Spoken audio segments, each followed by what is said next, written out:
quote, masturbating motherfucker, unquote, at nauseous length over and over again.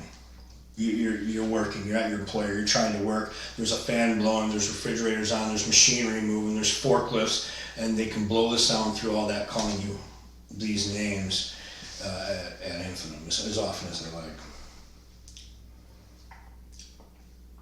I've been treated by a licensed urologist.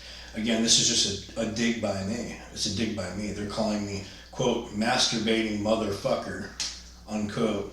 At the same time, I was dealing with a medical issue and had seen a medical doctor and was diagnosed at 2 times with low testosterone and had to be treated medically. Deficiency that happens to a lot of people my age, especially post-divorced, and when times change in a man's life and his age gets up there, these things happen, and I'm one of many, many thousands in this country. And I was just putting this in there for the FBI, just to try to accent how childish and derelict this behavior really is. I really didn't need to, but I did nonetheless. I've been treated for testosterone deficiency, adrenal suppression with medication. If it's such a concern for the FBI, as suggested on a daily and nightly basis, what the hell is wrong with you people? And I put that. I mean, that was directly for them and them only. What is wrong with you people? You're in a leadership position and you don't know, or you do know and don't care, that these operators are out there speaking like this to the public.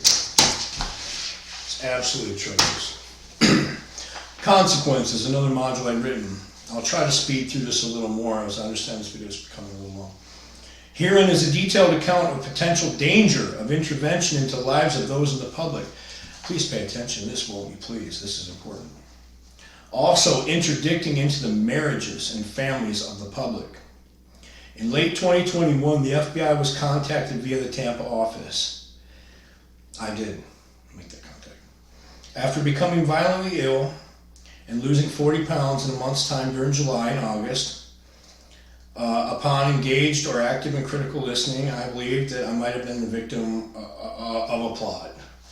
And this was all perpetrated, as you know, as I've explained by these people. This is what they're doing to people now. This is targeted, weaponized assault.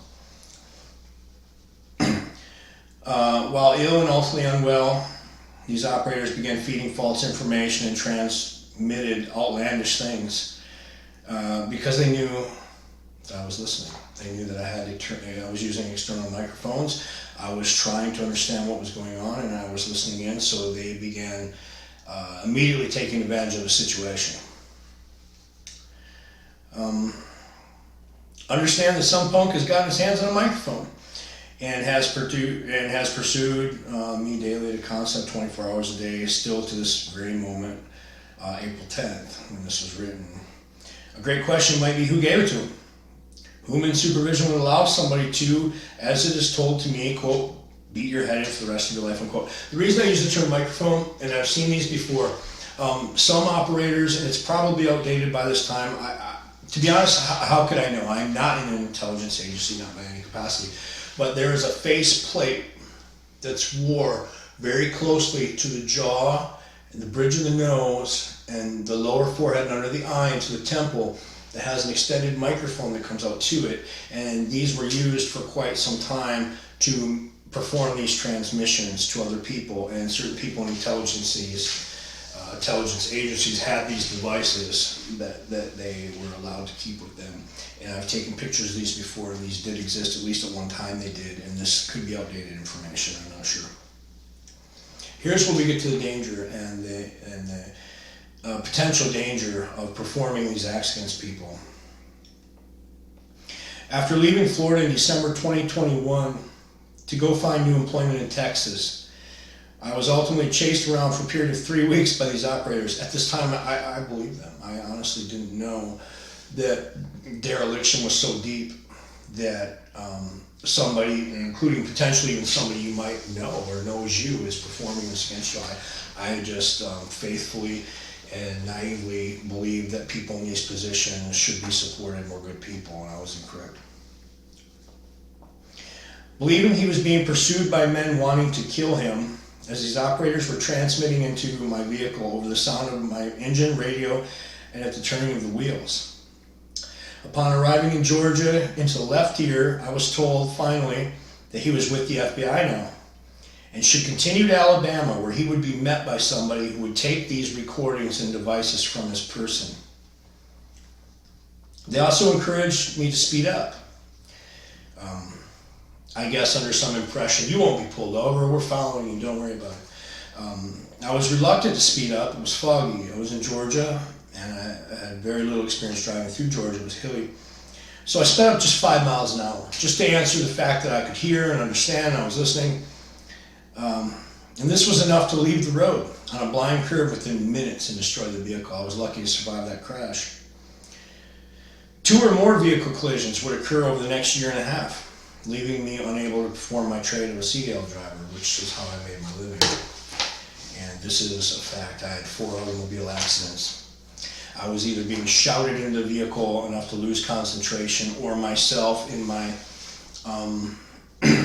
especially earlier on, was so maddening to me to be forced upon against my will by somebody else and have to constantly listen to the banter of other people inside my vehicle, despite playing loud music to try to ignore it.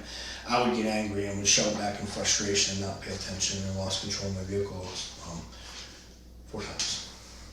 So I can no longer drive for a living, and it has greatly affected my life and my ability to support my children. This is very dangerous. Not only could have I died in one of these vehicle crashes, someone in the public, during this havoc, this absolute havoc created by these individuals, could have killed somebody else very easily. There apparently is just no supervision. They can, and I've been told this by them, they brag about it, they can do whatever they want to do, and they're doing it. After 4 months in Texas, I still believed what I had been told by these apparent FBI agents contacting him. Being told to remove to Florida, I did. These operators told me they were going to arrest my wife for prostitution in Florida, so I would need to be there for the kids. They were telling me that my wife was engaged in prostitution. It's unbelievable. It's not just cruel, it's not just derelict. This is immoral. This shows a massive lack of integrity and compliance to any decency that should be in one of these agencies. It's profoundly gross, to say the very least. And then they were going to question her in case of potential murder. And I have a recording all about this proposed murder being performed that I will play for the camera. And I recorded it well enough on that time and on an external mic that you will be able to hear everything. A lot of times you have to tune your device to a certain frequency to hear these people claiming to be the FBI talking to you using these transmissions and auditory transference systems. This recording, however, you will hear just fine. And I will play it for you, and my wife's voice is even reproduced in it. And it's entirely horrendous, and to be honest, I feel it's going to make this agency scatter in the light when they find out this has been released to the public. Once upon returning to Florida, I found that this was entirely false. It was all false. Realizing these were disturbing liars, I began daily battles to ignore them completely.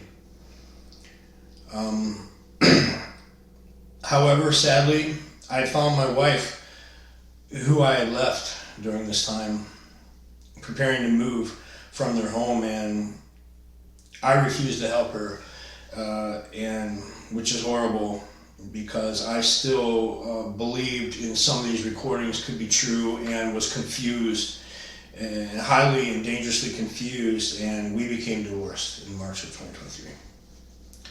Unable to work as a CDL driver due to a poor motor vehicle record, incurring during this operation, I began working as a nighttime warehouse worker, earning approximately less than $50,000 a year.